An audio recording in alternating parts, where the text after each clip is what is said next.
F-490 airplane, which was a German airplane.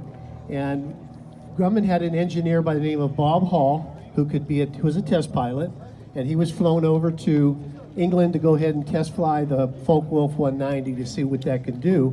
And he was so impressed by how light it was and how fast it can go that he came back and told Leroy Grumman that we need to build a plane that's lighter and faster, that can climb better, and so thus became what you see today, the Bearcat. So the Bearcat, which compared to the Hellcat, that was its predecessor, they shaved 2,000 pounds off of the Bearcat. They also made it 20% lighter. It had could go 50 miles per hour faster, and it also had a 30% climb rate that was better than the Hellcat. So at that time, they decided that they were going to go ahead and produce those. So they put in a Pratt & Whitney R2800-30W double wasp 18-cylinder air-cooled engine that could have as much power as a 2,250 horsepower in that engine. So at the time, it was the most powerful single-engine aircraft ever built. So the Navy, they go ahead and they decide that they're going to go ahead and they're going to ask for Bearcats to be built in 1943. So they finally test flew them after completion in August of 1944. And they were first delivered to Squadron VF-19 in 1945, May 21st of 1945. Because Grumman could not build Bearcats fast enough, they also contracted with the Eastern Aircraft Division of General Motors to also build Bearcats. At the time, Eastern Aircraft Division was building Avengers, TBM Avengers, so they had to retool and get ready to build the Bearcats. And unfortunately, because of the end of World War II in the Pacific, better known as VJ Day, the cancellation of those contracts were taking place for Eastern Aircraft, and they never did build any Bearcats. So 1,265 Bearcats would be built. They would all be built by Grumman. And as you know, that Grumman did a great job in building those planes. However, since it was the end of World War II, they would never see any action in the Pacific War.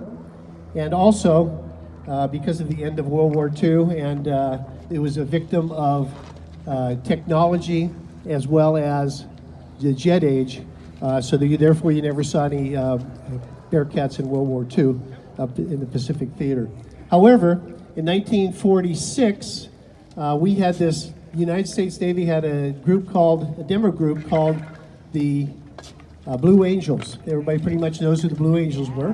Yeah. And the Blue Angels first flew Hellcats, but they were transitioning over to fly Bearcats, and they would fly Bearcats from 1946 to 1949.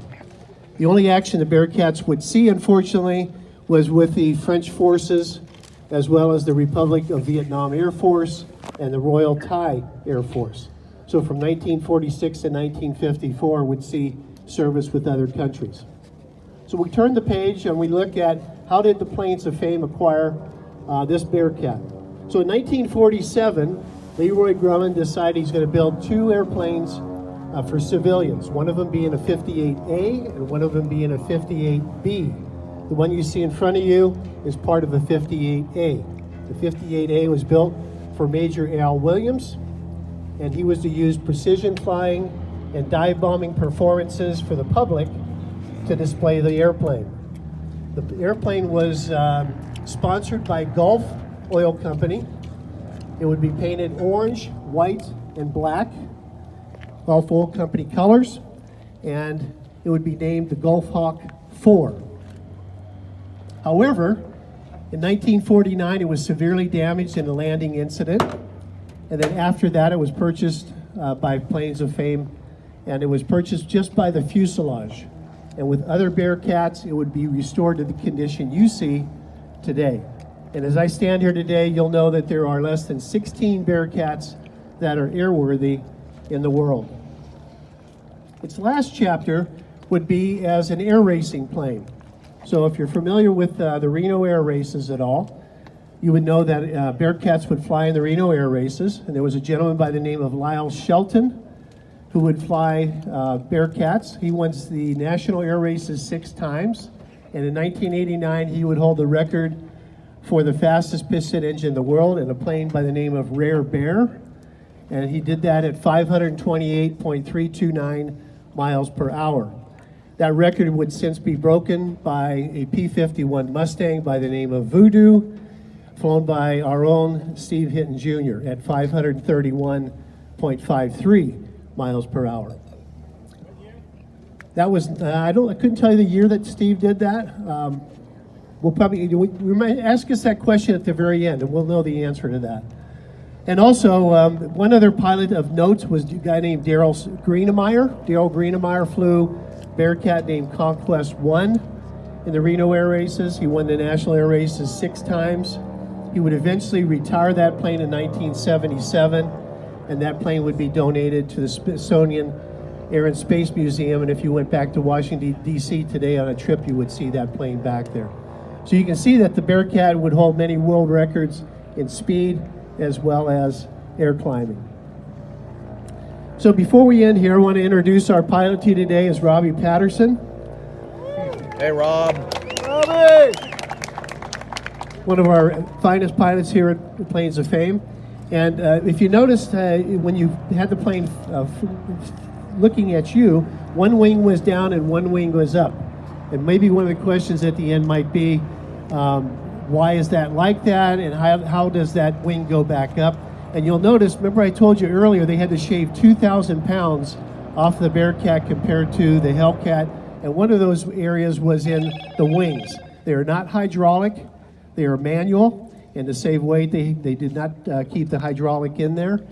So that was the reason why they have to manually lift up and raise and lower the wings. So at this time, I'm going to remind you one more time, if you have your raffle ticket, keep that out, and we'll do our raffle here in just a few minutes. But I'm going to be quiet at this point in time because I want you to hear that R2800 double wasp 18-cylinder air-cooled engine. And like I said, you're in for a treat to listen to that engine, feel the engine, and watch it fly over. So thank you very much. Yeah, awesome. Good job, sir.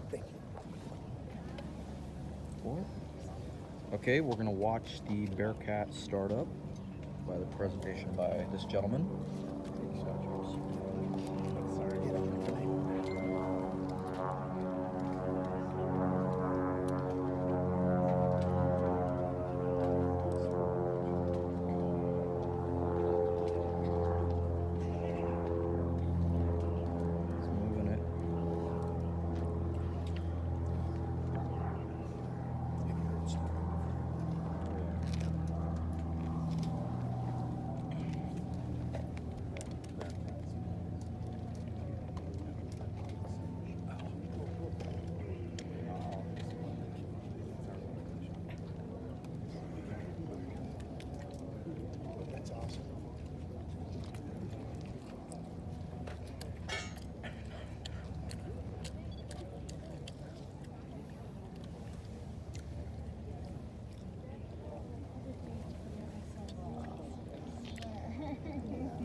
He's trying to.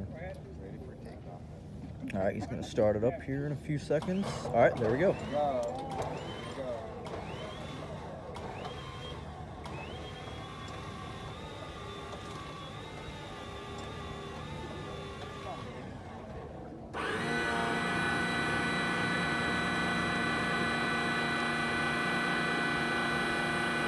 Canopy just got closed.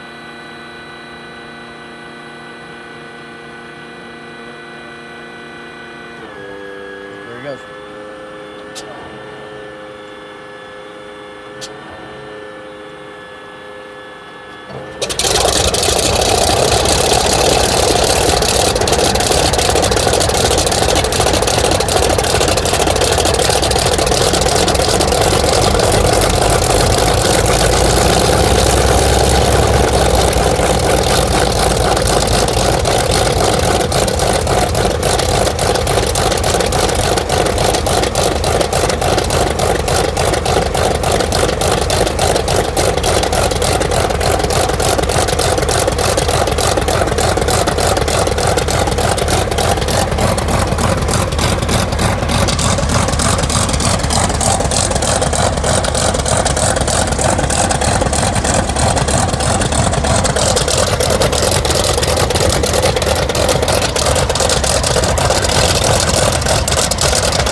right, everybody. That was the F-8F Bearcat. We hope you guys enjoyed.